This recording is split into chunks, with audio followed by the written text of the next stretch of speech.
Types of fault જોયા હતા, જેની અંદર આપણે વાત કરી હતી કે ભાઈ હેલ્ધી સિચ્યુએશન એટલે કે સામાન્ય પરિસ્થિતિ કોને કહેવાય, અસામાન્ય સ્થિતિ કોને કહેવાય એટલે કે અસાધારણ, કે જેમાં ફોલ્ટ થઈ શકે કાં તો એબનોર્માલિટી આવી શકે.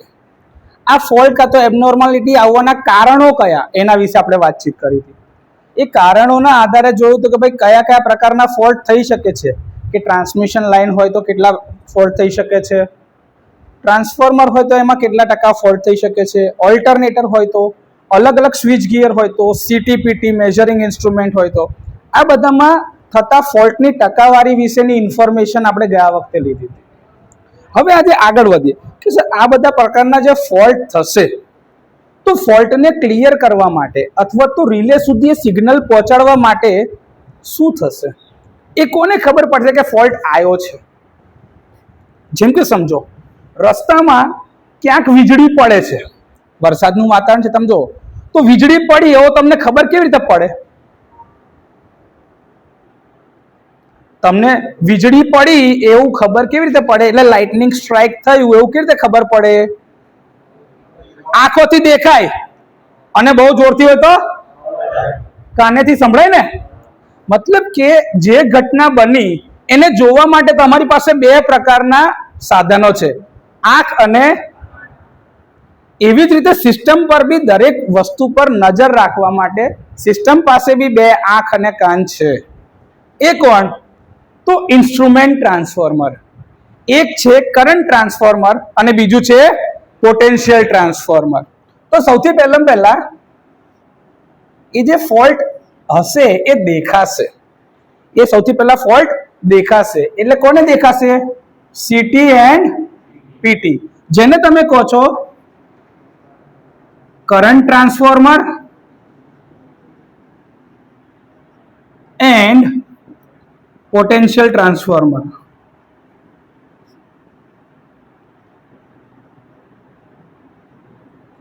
તો આ જે ઘટના બને છે ત્યારે તમારા જે ટ્રાન્સડ્યુસર મૂકેલા છે ને એ ત્યાં મૂકેલા છે. એને શું કર્યું કહેવાય? આંખેથી જોવું અને કાનેથી સાંભળવું એને શું કહેવાય છે? એક પ્રકારનું સેન્સ. સમજણ પડે છે ને તમને? એને સેન્સ કહેવાય. તો આને બી શું કર્યું? સેન્સ કર્યું. તો આને કેવા એલિમેન્ટ કહેવાય? Sensing element. શું કહેવાય? કોઈ બી વસ્તુ થાય ને તો સૌથી પહેલા સેન્સિંગ એલિમેન્ટ પર આવે, કારણ કે એ કંઈક વસ્તુ ઘટના સેન્સ કરશે તો એ સિગ્નલ આપશે ને. ઓકે સર, સેન્સિંગ એલિમેન્ટ જોવે તો છે, તો આને નામ અપાય છે સેન્સિંગ એલિમેન્ટ. શું કહેવાય? હવે સેન્સ કર્યું એલિમેન્ટે એટલે એને ખબર પડી કે ભાઈ કરંટ કાં તો વોલ્ટેજ વધી રહ્યા છે કાં તો ઘટી રહ્યા છે. આ બે શક્યતા જ હોય ને, કાં તો વધી ગયા કાં તો એક લિમિટ કરતા ઘટી ગયા. ઓવર વોલ્ટેજ કા અંડર વોલ્ટેજ, ઓવર કરંટ કા અંડર કરંટ. બે જ વસ્તુ હોઈ શકે, કાં તો શોર્ટ સર્કિટ થઈ કાં તો ઓપન સર્કિટ થઈ. એવું કોણે સેન્સ કર્યું? સેન્સિંગ એલિમેન્ટ, જે તમારા CT અને PT છે. ઓકે, આ તો ખાલી સેન્સ કરશે. તમારી આંખ અને કાને જોયું કે લાઇટનિંગ સ્ટ્રાઇક થયું, પણ એને સિગ્નલ કોને આપ્યા? મગજમાં જાય છે. ઓકે, તો આ સેન્સિંગ એલિમેન્ટના સિગ્નલ ક્યાં જશે? ડિટેક્ટર પાસે. ક્યાં જશે? હવે ડિટેક્ટર બી તો હોય ને કે જે નક્કી કરશે કે આવું થયું કે નહીં, કેમ કે આણે તો સેન્સ કરીને સિગ્નલ આપી દીધું. એ સિગ્નલ કોને આપે છે?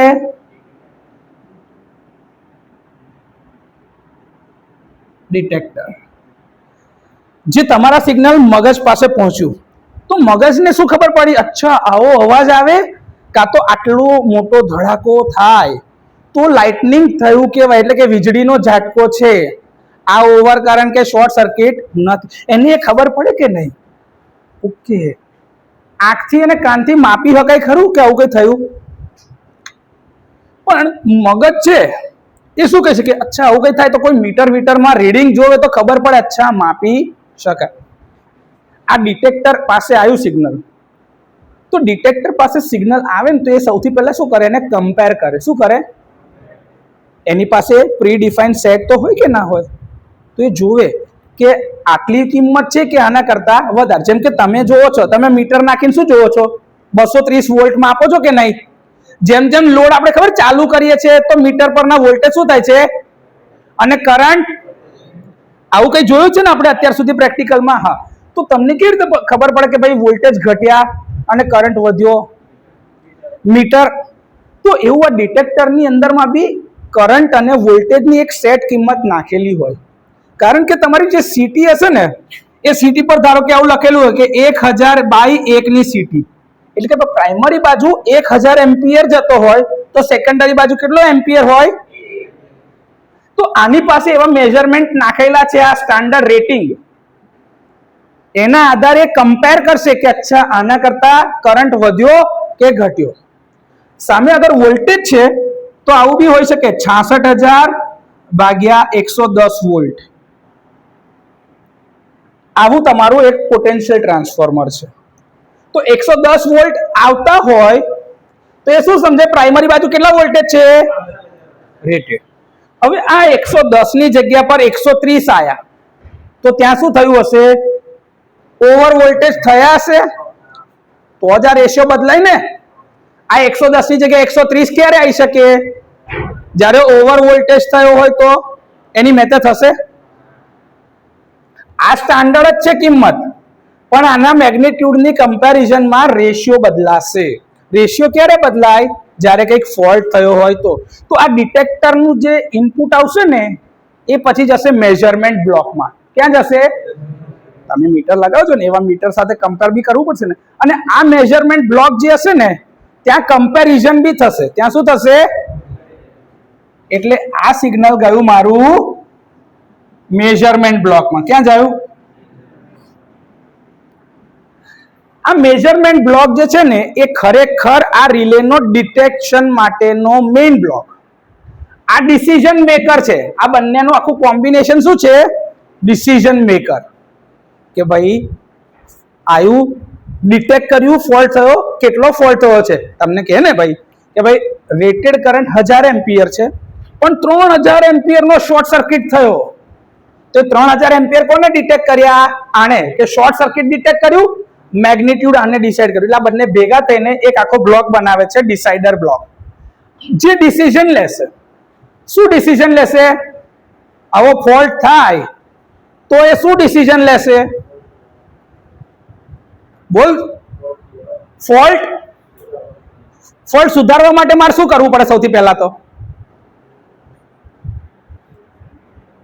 એક સાદો સવાલ જે તમને લોકોને ખબર છે. ધારો કે તમારા હાથની અંદરમાં અહીંયા ઇન્ફેક્શન ચાલી રહ્યું છે અને એ ઇન્ફેક્શન જો એ વધતું જશે તો આખા બોડીમાં ફેલાશે, તો ડોક્ટર શું કરશે? હાથ કાપી નાખશે. એટલે કે આ હાથને છૂટો કરી દેશે બાકીના હેલ્ધી પાર્ટથી. તો રિલે શું કરશે? બ્રેક કરશે. કોને બ્રેક કરશે? હેલ્ધી પાર્ટ અને ફોલ્ટી પાર્ટને. એ બ્રેક કરવા માટે એની પાસે શું છે? Circuit breaker. ઓકે. તો હવે બ્રેકરને બી સિગ્નલ તો આપવાનું કે નહીં? તો આ રિલે જે છે એ હવે ડિજિટલી સિગ્નલ આપશે. કોને આપશે? હવે આ તો નાનું સિગ્નલ જનરેટ કરશે ને. અને બ્રેકરની ટ્રીપ કોઇલને તો કેટલો બધો કરંટ કે વોલ્ટેજ જોઈતો હશે. તો અહીંથી સિગ્નલ ક્યાં જાય? એમ્પ્લીફાયર બ્લોકમાં જાય. ક્યાં જાય? આ ઇન્ટરનલ હોય, હા, બહાર ના હોય. રિલેની અંદરમાં જ છે આ બધું. ઓક્ઝિલરી રિલે આ કામ કરશે, એમ્પ્લીફિકેશન ને બધું. તો આ સિગ્નલ શું કરશે? એમ્પ્લીફાયર બ્લોકમાં જશે. તો જે સિગ્નલ નાનું આવ્યું હતું એ શું થઈ ગયું? હવે મોટું. એટલે કે એના મેગ્નિટ્યુડમાં શું થઈ ગયો? વધારો. પછી આ સિગ્નલ ક્યાં જશે? એક્ચ્યુએટર્સમાં. ક્યાં જશે?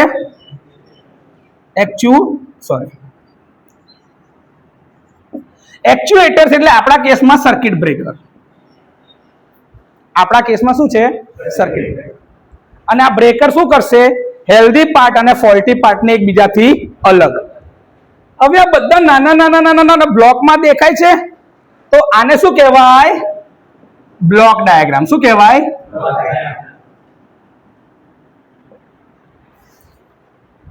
તો પ્રોટેક્શન સર્કિટનો જે આખો બ્લોક ડાયાગ્રામ છે એ કેવો છે? તો કે ભાઈ ફોલ્ટ થયો ત્યાંથી એને છૂટું કર્યું ત્યાં સુધીની આખી સિક્વન્સ નાના બ્લોકમાં બતાવી, એટલે આને કહેવાય બ્લોક ડાયાગ્રામ. અથવા તો block arrangement of a protection system. Protection system જ છે ને, તો block diagram of a protection system. તમને એવું થશે ને કે સાહેબ પહેલા નામ લખો ને તો ખબર પડે. તમે પહેલા સમજી જાઓ તો થિયરીનું નામ એની મેં ખબર પડશે, એટલે ટાઇટલ પછી લખ્યું. આમાં કોઈ ડાઉટ ખરો કોઈને? લખી નાખો. એ ભાઈ સર આ બ્લોક ડાયાગ્રામમાં તો જો, પણ એકચ્યુઅલ સિસ્ટમમાં એની રચના કેવી હોઈ શકે? એ અરેન્જમેન્ટ આખી સિસ્ટમમાં હોય તો કેવી હોય? તો જો તમને એક વસ્તુ બતાવું, તમે એક બસ બાર જોયો છે? યાદ છે આપણે સર્કિટ બ્રેકર, આપણે સબસ્ટેશન વિઝિટ કરી હતી અને જે સબસ્ટેશન વાળો સબ્જેક્ટ ગયા સેમેસ્ટરમાં ભણ્યા એમાં કે ભાઈ શરૂઆત એકદમ બસ બાર થી થાય. આ બસ બાર ની ઉપર શું લખેલું હોય? કાં તો આ 66,000 નો હોય એટલે 66 કેવી હોય, 132 કેવી હોય, 11 કેવી હોઈ શકે, કોઈ બી હોઈ શકે, પણ એનું આખું શું જતું હોય? બસ બાર જતો હોય. તો આ મારો એક બસ બાર છે. તમારે કેટલા કેવી ની સિસ્ટમ રાખવી છે બોલો? 132 કેવી. ચાલો છોકરો કહે છે 132 કેવી ની સિસ્ટમ છે. આ 132 કેવી ની મારી એક સિસ્ટમ છે, બરાબર. બસ બાર ની જોડે પછી શું હતું યાદ કરો? 2 આઇસોલેટર અને વચ્ચે એક બ્રેકર. પણ હમણાં સિમ્પ્લિસિટી માટે હું આઇસોલેટર નથી મૂકતો, ખાલી એટલું બ્રેકર મૂકું, ચાલશે? જો આઇસોલેટર હોય, હા આઇસોલેટર ને વચ્ચે એક બ્રેકર, યાદ છે ને? કેમ કે બે બાજુનો રેસિડ્યુઅલ ચાર્જ જમીનમાં નાખવા માટે બે બાજુ આઇસોલેટર મૂકેલા હોય. પણ જો એ બધું મૂકવા જઈશું તો હમણાં આપણો લાઈનનો ડાયાગ્રામ જે છે બહુ લાંબો થતો જશે. પ્લસ આની એક સીટીબી હોય અને અહીંયા આગળ એક પીટીબી હોય, પોટેન્શિયલ ટ્રાન્સફોર્મર. પણ હમણાં હું કોમ્પ્લેક્સિટી વધારતો નથી. સિમ્પલ એક ડાયાગ્રામ બેસિક વ્યવસ્થા સમજાવું, પછી એની અંદર બધું નખાશે. ઓકે, તો હું 100 મૂકી દઉં. પહેલા સર્કિટ બ્રેકર મૂકી દઉં. નોર્મલી ક્લોઝ હોય આ બ્રેકર. આ શું છે મારું? Circuit breaker normally close. જો સર્કિટ બ્રેકર ક્લોઝ હશે ને તો જ કરંટ ઉપરથી નીચે લગીને જશે ને, તો જ સર્કિટ પૂરી થશે. નહીં તો આ પંખો ચાલુ થાય અગર અહીંયા આગળથી સ્વિચ બંધ હોય તો. એટલે મારે કોન્ટેક્ટ શું રાખવો પડશે? ક્લોઝ રાખ્યો ને કોન્ટેક્ટ. ઓકે, ક્લોઝ રાખ્યો પછી સર આંખ અને કાન તો દોરો, સેન્સિંગ એલિમેન્ટ. ઓકે, આ મારો અહીંયા આગળથી છે ને આ એક બીજા બસ લગીને જવાની વ્યવસ્થા છે, સમજો. અને મેં શું દોર નાખ્યું હવે? એક આ મારી સીટી. શું દોર નાખ્યું? Current transformer. શું દોર્યું? આ કરંટ ટ્રાન્સફોર્મર અહીંયા આગળ ઉપર બી હોઈ શકે, હા, પણ બધું ભેગું ના થઈ જાય ને એટલે અલગ રાખાય. તમે આ ડાયાગ્રામ ને અહીંયા ઉપર દોરશો તો બી મને કોઈ જ વાંધો ચાલે. તમારે પોટેન્શિયલ ટ્રાન્સફોર્મર જો દોરવું હોય ને તો આ રહ્યું.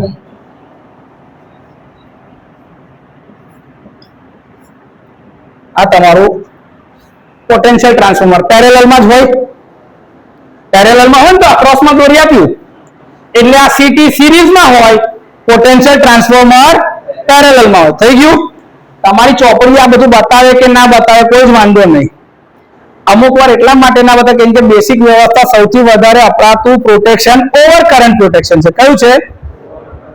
અને ઓવર કરંટ માટે કરંટ જ ચેન્જ કરવાનો છે, તો એના માટે શું જોઈએ? City.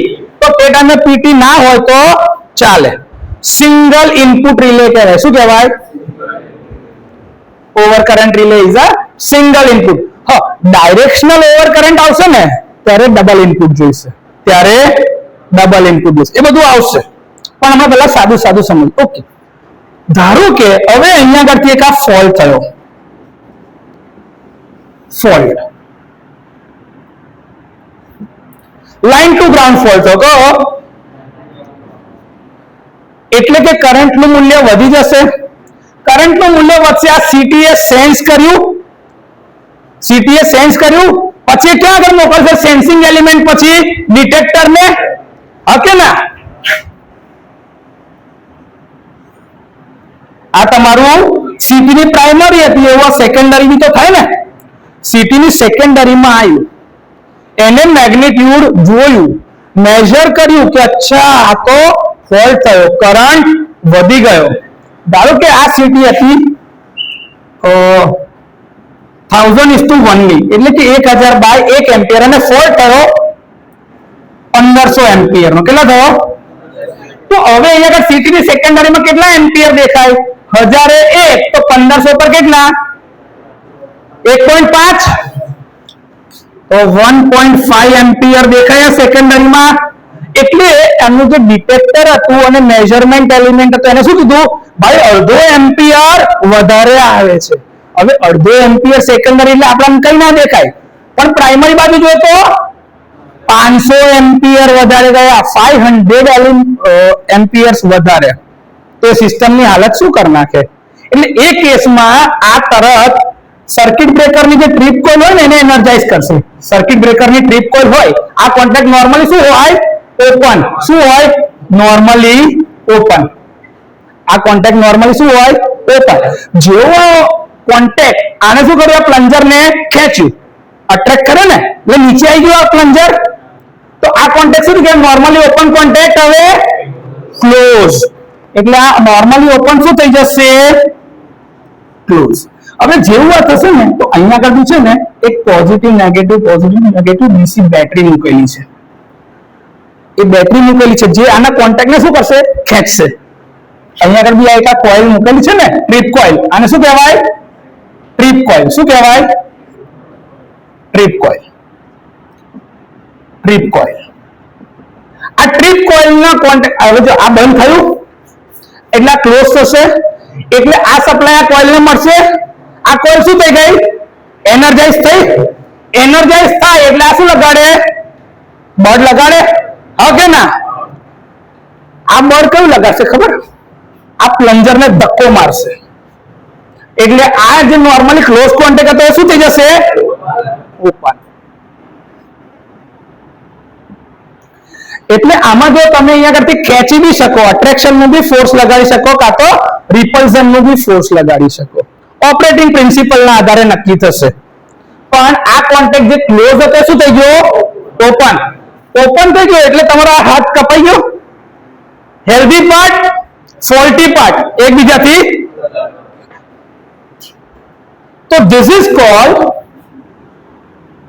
Basic tripping mechanism. Basic tripping coil અથવા તો બેસિક સર્કિટ ઓફ ટ્રિપિંગ જે તમને પૂછી છે પરીક્ષાની અંદરમાં, એમાં તમારે આ ડાયાગ્રામ ડ્રો કરવાનો છે અને જે મેં સમજાયું એ એક્સપ્લેનેશન લખવાનું છે. આમાં કોઈ ડાઉટ? લખી નાખો. આ તમારો બેસિક ટ્રિપિંગ સર્કિટ છે. હવે આ બ્રેકરને કમાન્ડ કોણે આપ્યો? રિલે. તો સર અગર હું માર્કેટમાં રિલે લેવા જાઉં તો રિલે કેવું હોવું જોઈએ? તમે કઈ બી વસ્તુ માર્કેટમાં લેવા જાઓ તો તમે થોડું એનાલિસિસ તો કરો ને, તમારી જરૂરિયાત તો જોવો ને કે હા ભાઈ મારે, ધારો કે તમારે ટુ વ્હીલર લેવું છે, અત્યારે માર્કેટમાં ઇલેક્ટ્રિક ટુ વ્હીલર ચાલે છે, તો તમે સૌથી પહેલા શું કરો? ભાઈ ઇલેક્ટ્રિક ટુ વ્હીલર લેવું છે, પણ કેવું લઈશું? એની મોટર કેવી, એની બેટરી કેપેસિટી કેવી, રેન્જ કેટલી આવી જોઈએ, સર્વિસ મળશે કે નહીં, રિલાયેબલ છે કે નહીં, 2 જણને લઈ જાય કે નહીં, પાણીમાં એની શું અસર થાય છે, ચાર્જિંગ વખતના ઇશ્યુ શું છે, લોકોના રિસ્પોન્સિસ શું છે, આટલા વર્ષોથી છે, હિસ્ટ્રી કેવી છે ભાઈ, આનું પરફોર્મન્સ કેવું છે, પૈસા કેટલા છે, બધું ચકાસવું છે કે નહીં. પછી અવેલેબિલિટી, કે સાહેબ સર્વિસમાં મૂકવું અને 3-4 મહિના પછી ઓલા જેવું થાય તો નહીં નાખવાનું થશે. એટલે એવું ના થાય એટલા માટે આપણે જે રીતે ચકાસીએ તો એવું રિલે લેવા જઈશું ને તો રિલેની અંદરમાં બી થોડીક કેરેક્ટરિસ્ટિક જોઈશું ને કે રિલે કેવા હોવા જોઈએ. તો આના પછીનો ટોપિક છે કે ભાઈ functional characteristics of a protective relay અથવા તો desirable qualities of a functional relay. સાદી ભાષામાં કહે કે રિલે કેવા હોવા જોઈએ. આ ડાયાગ્રામ ભૂસી નાખવું અને અહીંયા આગળ આખું બોર્ડ પર થિયરી લખવી તો બી થાય અને આ રહેશે તો બી વાંધો નહીં. કેવું કરવું છે? ભૂસી નાખે, જગ્યા મળે છે. ફંક્શનલ અથવા તો ડિઝાયરેબલ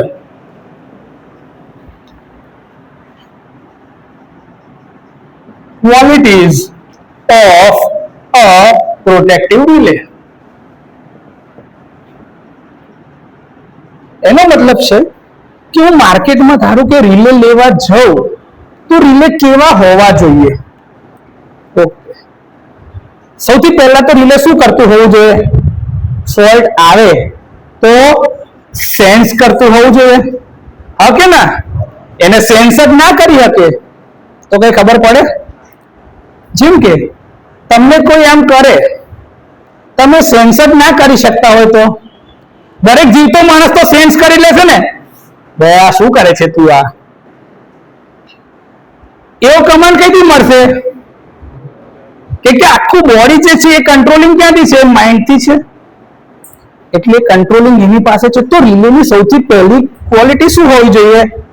સેન્સ તો કર ભાઈ, મેજરમેન્ટ ને બધું તો પછી છે, પહેલા શું કરતું હોવું જોઈએ? તો રિલેની સેન્સિટિવિટી કેવી હોવી જોઈએ? સારી હોવી જોઈએ. આ સેન્સિટિવિટીનો મતલબ શું થાય છે? કે રિલે મિનિમમ ચેન્જ જે એની ડિઝાયરેબલ ક્વોલિટીઝ કરતા ચેન્જ આવે, જેમ કે રેટેડ કરંટ 1 એમ્પિયર નો હોય સેકન્ડરીમાં, તો એ 1.01 એમ્પિયર પર થઈ જાય અને રિલે સેન્સ કરે કે ભાઈ ઓવરલોડ આવ્યો છે, જોજે 1.02 ઓવરલોડ ચાલે છે ભાઈ, હજી જો. પણ જો થોડાક ટાઈમ કરતા કન્ટિન્યુઅસલી વધારે ટાઈમ માટે હોય તો રિલે શું કરતું હોવું જોઈએ? તરત ટ્રીપ કમાન્ડ આપવું. કેમ? થોડાક ટાઈમ સુધી ઓવરલોડ હોય તો ચાલે, નહીં તો પછી ઇક્વિપમેન્ટ શું થઈ જશે? ડેમેજ. તો રિલે પાસે સેન્સિટિવિટી હોવી જોઈએ કે મિનિમમમાં મિનિમમ નાનામાં નાનો ચેન્જ ડિટેક્ટ કરતું હોવું. એટલે કે રેટેડ પેરામીટર જે છે વોલ્ટેજના છે કાં તો કરંટના છે, એ નાનામાં નાના ડેવિએશનને સેન્સ કરતું હોવું. ડેવિએશન એટલે કે મૂળ જે કિંમત એને જોઈએ છે એના કરતા થોડીક અલગ, એમાં નાનામાં નાનો ચેન્જ પોઝિટિવ અથવા તો નેગેટિવ જેવો ચેન્જ આવતો હોય એને સેન્સ કરવાનો. જો રિલે ઓછામાં ઓછા બર્ડન પર આ સેન્સ કરતી હોય તો રિલે સેન્સિટિવિટી સારી છે એવું. અને આપણે આવું જ જોઈશે ને ભાઈ, કે ભાઈ જેવો ચેન્જ આવ્યો તરત એને સેન્સ કરીને ફોલ્ટી પાર્ટ અને હેલ્ધી પાર્ટને છૂટા કરવા માટે બ્રેકરને કમાન્ડ આપવાનો જ છે. આ કામ કોણ કરશે? રિલે. કોણ કરશે? તો સૌથી પહેલી જરૂરિયાત એની શું હોવી જોઈએ? સેન્સિટિવિટી. સેન્સિટિવિટી પછી બીજી એની જે ડિઝાયરેબલ ક્વોલિટી છે એ છે રિલાયબિલિટી. શું હોવી જોઈએ? ભાઈ જેટલી વખત આવું થશે એટલી વખત એ સિગ્નલ જનરેટ કરવું જ જોઈએ. એટલે હમણાં અડધો કલાક પહેલા તો ફોલ્ટ આવ્યો હતો, ફરી થયો ભાઈ, રિલે થોડી જવા દેશે એમ વારે ઘડીએ. જેટલી વખત ફોલ્ટ આવે એટલી વખત ફોલ્ટ એને જોવાનો તો છે કે નહીં, અને એ ફોલ્ટને ક્લિયર બી તો કરવાનો છે કે નહીં. તો રિલે પાસે બીજી કઈ વ્યવસ્થા જોઈએ આપણે? રિલાયબિલિટી.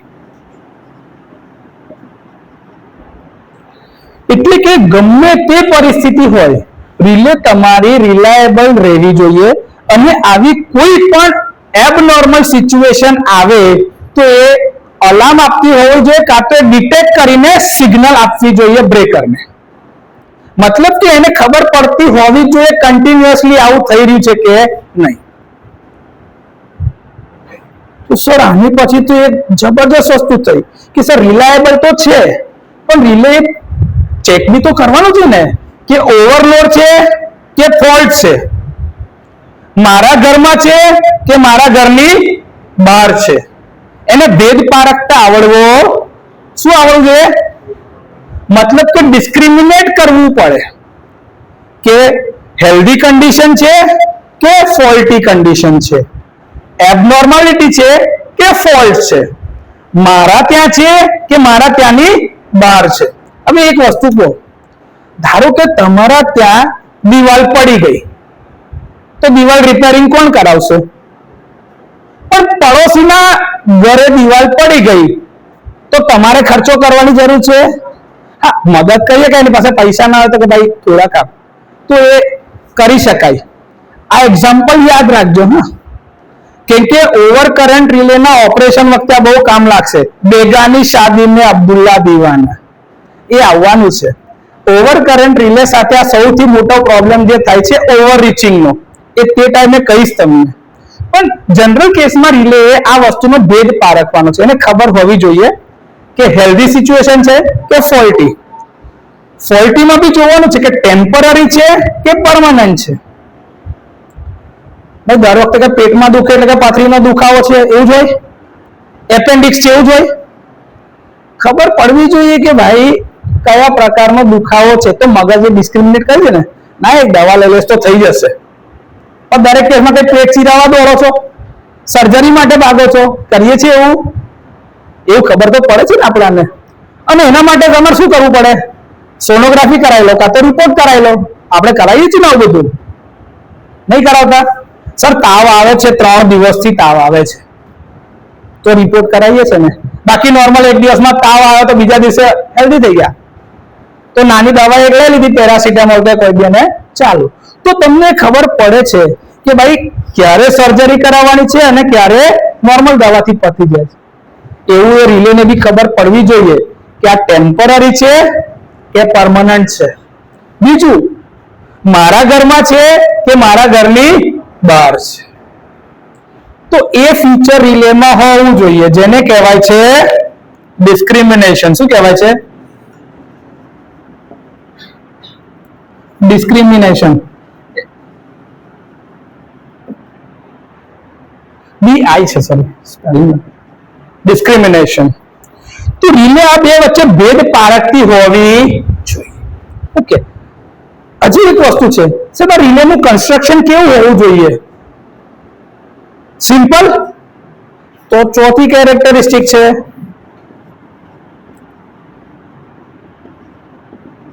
સિમ્પલિસિટી. સર રિલે દરેક પરિસ્થિતિમાં કેવી રહેવી જોઈએ? સ્ટેબલ. કેવી રહેવી જોઈએ? સ્ટેબલ. તો એના પછીની જે જરૂરિયાત છે એ કેવી છે? સ્ટેબિલિટી. શું છે? સ્ટેબિલિટી. સિમ્પ્લિસિટી પછી સ્ટેબિલિટી. અને પછીની જરૂરિયાત જે છે એ છે પૈસા. શું છે? એટલે કે ઇકોનોમિકલી કેવી હોવી જોઈએ? સસ્તી. તો એના પછીની જે કેરેક્ટરિસ્ટિક છે એ શું છે? ઇકોનોમિકલ. શું છે?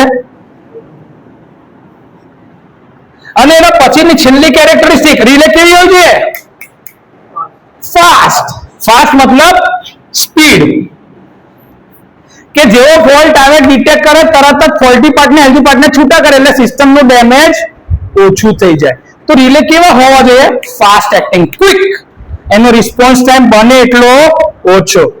આ ઇકોનોમિકલ વસ્તુ માટે એવું કહું છું. મારી પાસે 2 રિલે છે. એક રિલે છે 2 લાખની. કેટલાની છે? અને બીજી છે 20 લાખની છે. કેટલાની છે? ઓકે. કઈ સસ્તી ને કઈ મોંઘી છે? ઓકે. આ 2 લાખ વાળી રિલે છે ને, એમાં મારા પ્રોટેક્શનના 3 ફંક્શન છે. કેટલા છે? ધારો કે ઉપર 2 રાખીએ, 2 ફંક્શન છે. અને આ 20 લાખ વાળી જે છે ને, એમાં 200 ફંક્શન્સ છે. આટલા બધા નહીં જરૂર પડતી, પણ આ તો સમજાવવા માટે, તફાવત માટે લખ્યો આંકડો છે. સાચો ના સમજતા. મેં ખાલી અમને તમને કીધું આમાં 2 જ ફંક્શન થાય છે, આમાં 200 ફંક્શન થાય છે. તમે તમારી સિસ્ટમ માટે ધારો કે રિલે લેતા હોય તો તમે કઈ લેશો? 2 લાખ વાળી કે 20 લાખ વાળી? રિક્વાયરમેન્ટ જબરજસ્ત છે કે સિસ્ટમ કમ્પ્લીટ જ રહેવી જોઈએ. ફોલ્ટ આવે એટલે ડિટેક્ટ કરીને રિલે એને છૂટો પાડી દે. ગમે તે પ્રકારનો ફોલ્ટ આવે, રિલે ત્યાં આગળ એ કામ કરવી જ જોઈએ. તારે રિલે લેવાની, તમારા પૈસાની કમી નહીં, પણ તારે રિલે લેવાની છે જેથી સિસ્ટમ દરેક કેસમાં ચાલી જાય. તો કઈ લેશો? કેમ 20 લાખ વાળી લેશો ભાઈ? ફંક્શન એટલે કે number of type of protection એમાં વધારે છે એઝ કમ્પેર ટુ ધીસ.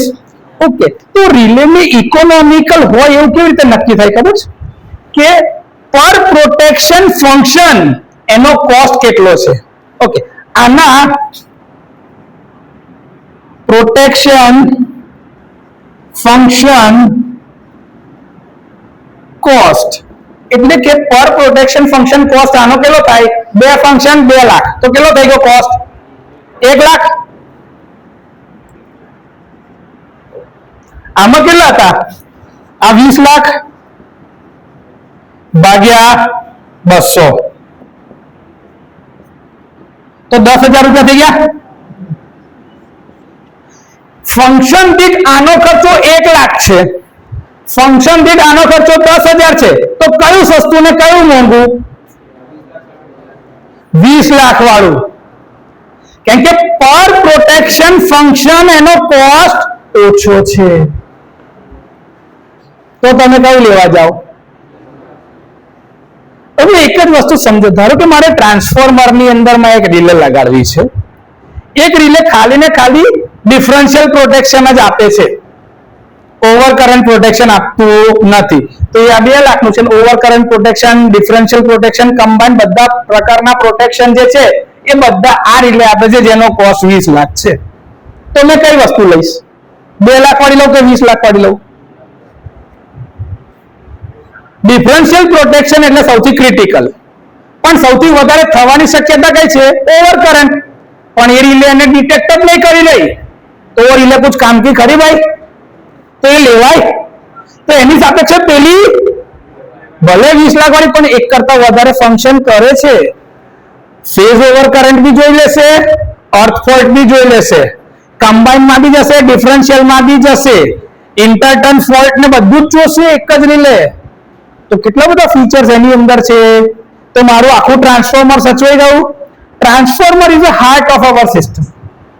આપણી સિસ્ટમમાં જો ટ્રાન્સફોર્મર બચી ગયું તો સિસ્ટમ બચી ગઈ. તો મારે સિસ્ટમ તો બચાવવાની દરેક કેસમાં, તો મારે કઈ રિલે લેવાય?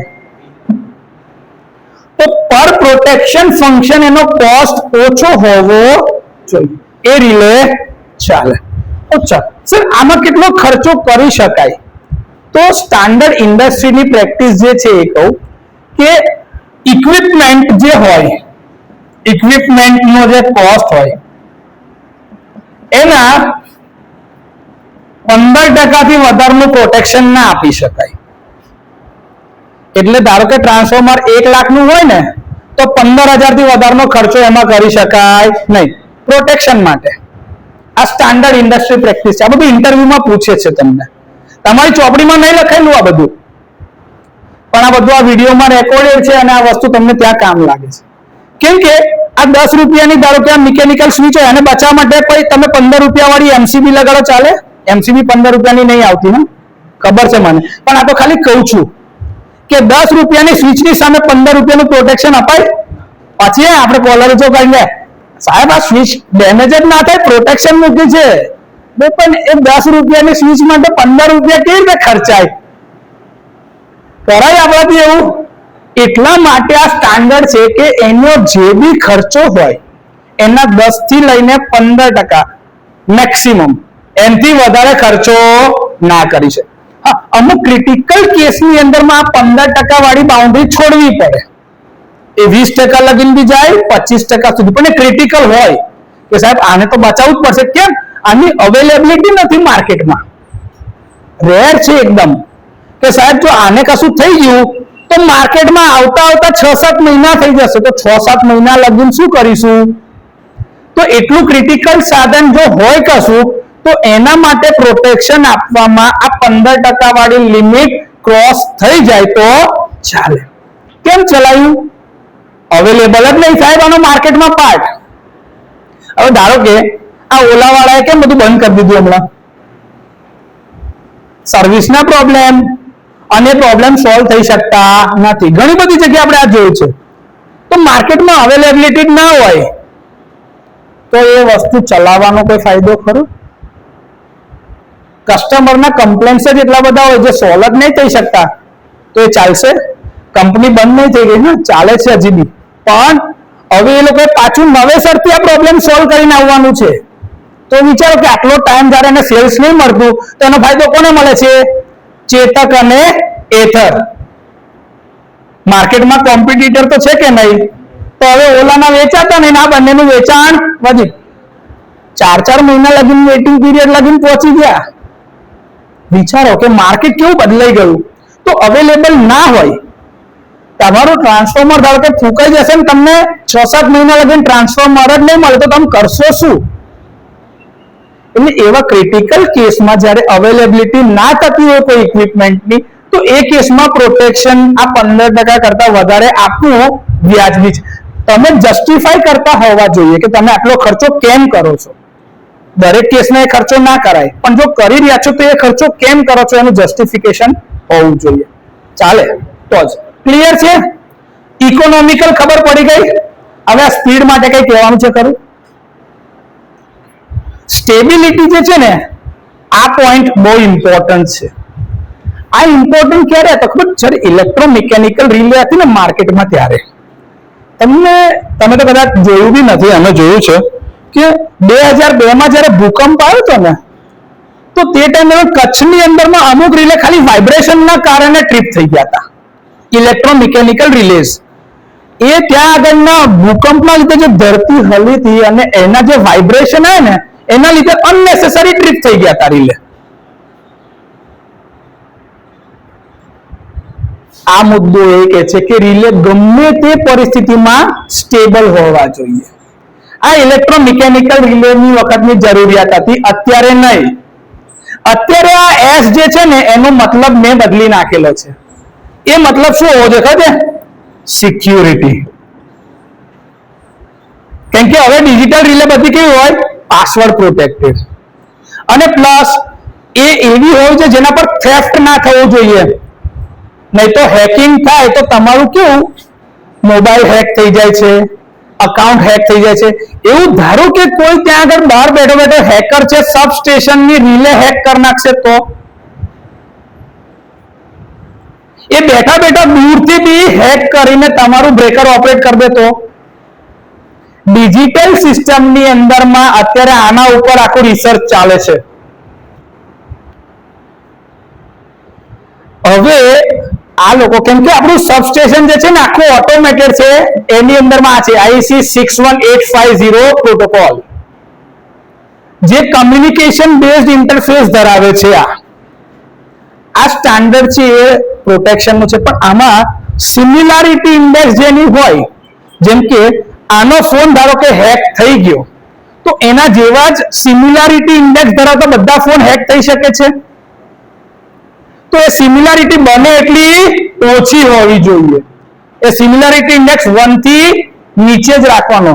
એ 0.1 0.2 જેટલું ઓછું હોય સિમિલારિટી ઇન્ડેક્સ, એટલું હેક થવાના ચાન્સીસ ઓછા. એટલે ડિજિટલ રિલેના કેસમાં સિક્યોરિટી ઇમ્પોર્ટન્ટ છે. ઇલેક્ટ્રોમિકેનિકલ વખત રિલેમાં સ્ટેબિલિટી હતી કે ગમે તે પરિસ્થિતિ રિલે સ્ટેબલ રહેવી જોઈએ. એટલે કે રિલે ખોટું ફંક્શનિંગ ના કરવી જોઈએ. વાઇબ્રેશન કે જે પેલા કંપન આવ્યા હતા એના કારણે રિલે ખોટી ઓપરેટ થઈ, એવું માલ ફંક્શનિંગ થવું જોઈએ. માલ ફંક્શનિંગ એટલે કે ખોટું ઓપરેશન. શું કહું છું? માલ ફંક્શનિંગ નો મતલબ થાય છે ખોટું ઓપરેશન. આમાં કોઈ ડાઉટ હોય તો પૂછી લો. આટલી ક્વોલિટી છે SRSB SES.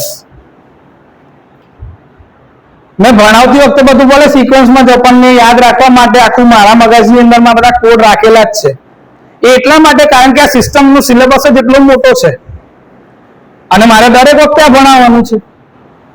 હું મારા મગજમાં એ વસ્તુ ક્લિયર ના હોય તો યાદ ના રાખીએ તો તમારા કેસમાં થશે. તમારે તો એક્ઝામ બી લખવાની છે થિયરી વાળી, એટલે તમને આ ચોક્કસ ખબર હોવી જોઈએ. આમાં કોઈ બી મુદ્દો એવો છે કે જે તમે ના જાણતા હોય તો પૂછી લો. ખબર પડી ગઈ છે? લખી નાખો. હમણાં તમે કહેતા હતા ને કે રિલે ડિસ્ક્રિમિનેટ કરતું હોવું જોઈએ કે હેલ્ધી છે કે ફોલ્ટી છે, ટેમ્પરરી ફોલ્ટ છે કે પરમનન્ટ ફોલ્ટ છે, મારા ત્યાં ફોલ્ટ છે કે મારા બહાર ફોલ્ટ છે. તો એની બાઉન્ડ્રી કેવી રીતે ખબર પડશે કે સાહેબ મારા ઝોનમાં છે કે મારા ઝોનની બહાર છે? એને એ તો ખબર પડવી જોઈએ ને. ચાલો, તમે ધારો કે 10 જણા સોસાયટીમાં એક સાથે રહો છો, તમારા ઘરની બાઉન્ડ્રી કેવી રીતે નક્કી થશે ભાઈ? બેન, કેવી રીતે તારા ઘરની બાઉન્ડ્રી નક્કી થાય? ના થાય. ઘરમાં શું છે? હા બોલ બોલ, બરોબર છે, દરવાજો છે, પણ દરવાજાની બહાર તારું ઘર નથી. દરવાજાની અંદર કઈ લગીન તારું ઘર છે? કઈક તો બાઉન્ડ્રી બનાવેલી છે ને તમે. તમે કમ્પાઉન્ડ નહીં બનાવી રાખેલું, કાં તો તમારું ઘર નહીં કન્સ્ટ્રક્ટ કર્યું, એની દિવાલ તો હોય કે નહીં? તો એ શું છે? ઓકે, તમે એ ક્લાસમાં આયા, તમે કઈ લગીન બેસી શકશો? છેક છેલ્લી દિવાલ લગીન. આ બાજુ કઈ સુધી બેસી શકશો? આ બાજુ કઈ સુધી બેસી શકશો? આ બાજુ કઈ લગીન બેસી શકશો? સાહેબ, સ્ટેજ માટે જેટલી જગ્યા છે તેની પછીથી અમારી બેસવાની જગ્યા જ્યાં છે ત્યાં બેસી શકીએ. તો આટલો જે એરિયા થયો, આને શું કહેવાય? બાઉન્ડ્રી. આટલાની અંદરમાં તમે બેસીને ભણી શકશો, તમને કોઈ જ વાંધો છે? કાલે કરણ અહીંયા આગળની જગ્યાએ અહીં બેસે, આ છોકરી અહીંયા આગળથી અહીં બેસે, પ્રથમ ત્યાં છેલ્લે બેસે, છેલ્લા વાળો ભૈયા બેસે. તો આટલી બાઉન્ડ્રીમાં તમે ગમે ત્યાં બેસી શકો છો. કેમ? તમારો ક્લાસ ડિફાઇન છે, તમારે અહીંયા જ રહેવાનું છે. Yes or no?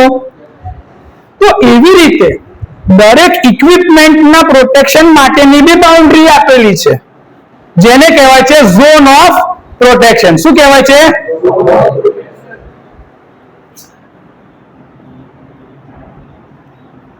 Zone of protection. Time એમ તો થઈ ગયો છે. કોનો લેક્ચર છે હવે? ઝોન ઓફ પ્રોટેક્શન જે છે, આપણે આવતીકાલે આ ટોપિક થી આગળ વધવાના છે, કારણ કે હમણાં આ લેક્ચરનો ટાઈમ પતી ગયો. તો ખાલી તમને બ્રીફ કરી દઉં કે તમે વાંચીને આવો તો તમને ફાયદો થાય. કે ઝોન ઓફ પ્રોટેક્શન એટલે આપણી પાસે 3 સેક્શન છે: જનરેશન, ટ્રાન્સમિશન અને ડિસ્ટ્રીબ્યુશન. તમે જનરેટ કર્યું એટલે તમારું જનરેટર આવ્યું. જનરેટર પછી શું આવશે? એનું ટ્રાન્સફોર્મર, જે 11 kV પર સિસ્ટમના વોલ્ટેજ લઈ જશે. 11 kV નો બસ બાર આવશે. એના પછી 11 kV નું પાછું એક ટ્રાન્સફોર્મર આવશે, જે 11/66 કાં તો 132 kV કરી આપશે. ટ્રાન્સમિટ કરવાનો ને પાવર, એટલે પછી ટ્રાન્સફોર્મર પછી પાછી એક બસ આવશે 132 kV ની. હજી ઊંચા વોલ્ટેજ પર ટ્રાન્સફર કરવું છે તો એનું બીજું એક ટ્રાન્સફોર્મર, જે 132 kV થી 400 kV પર લઈ જશે. 400 kV પર ટ્રાન્સમિટ થયું, પાછું બીજું એક ટ્રાન્સફોર્મર સ્ટેપ ડાઉન કરશે 400/132. 400/132 પછી 132/66. 66 પછી 11 પછી તમારું ડિસ્ટ્રીબ્યુશન ટ્રાન્સફોર્મર 11/0.415 kV, એટલે કે 415 વોલ્ટ. તમે જે કહો. તો આ જનરેશન થી લઈને ડિસ્ટ્રીબ્યુશન એન્ડ સુધીના જેટલા બી સેક્શન આયા, એ બધાને અલગ અલગ બાઉન્ડ્રી આપવી પડશે.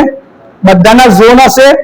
આમાં ટ્રાન્સફોર્મરનો પ્રોટેક્શન ઝોન, બસબારનો પ્રોટેક્શન ઝોન, જનરેટરનો પ્રોટેક્શન ઝોન, મોટર લાગી છે તો લોડ સાઈડ પર ઇન્ડક્શન મોટર પ્રોટેક્શન ઝોન. આ બધા ઝોન એકબીજાની ઉપર ઓવરલેપ થયેલા હશે. કેમ એવું?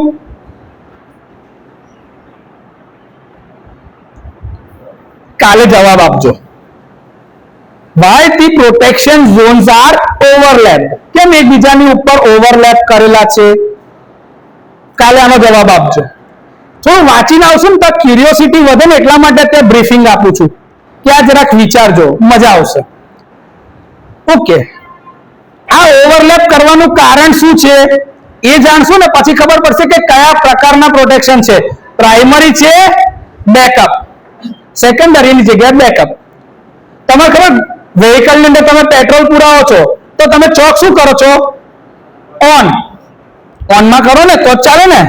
પણ જેવું પછી પેટ્રોલ પતવા આવે છે તો ગાડી ઝટકા મારતી જાય તો તમે શું કરો? ચોકને રિઝર્વ. કેમ રિઝર્વમાં કરો છો? પેટ્રોલ પંપ લગીને પહોંચવાનું ને, એટલું પેટ્રોલ ગાડીમાં હોય, એને શું કહે છે? રિઝર્વ. શું કહે છે? કે જરૂર પડે ત્યારે વપરાય. આની અંદરમાં પ્રાઇમરી પ્રોટેક્શન જો ફેલ જાય તો એના માટે બેકઅપ છે. શું છે?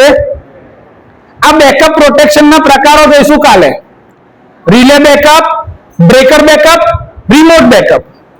એના ફાયદા ગેરફાયદા એની કમ્પેરિઝન ની જોઈશું. તો આવતીકાલે આપણે આટલું જોવાના છે. ક્લિયર?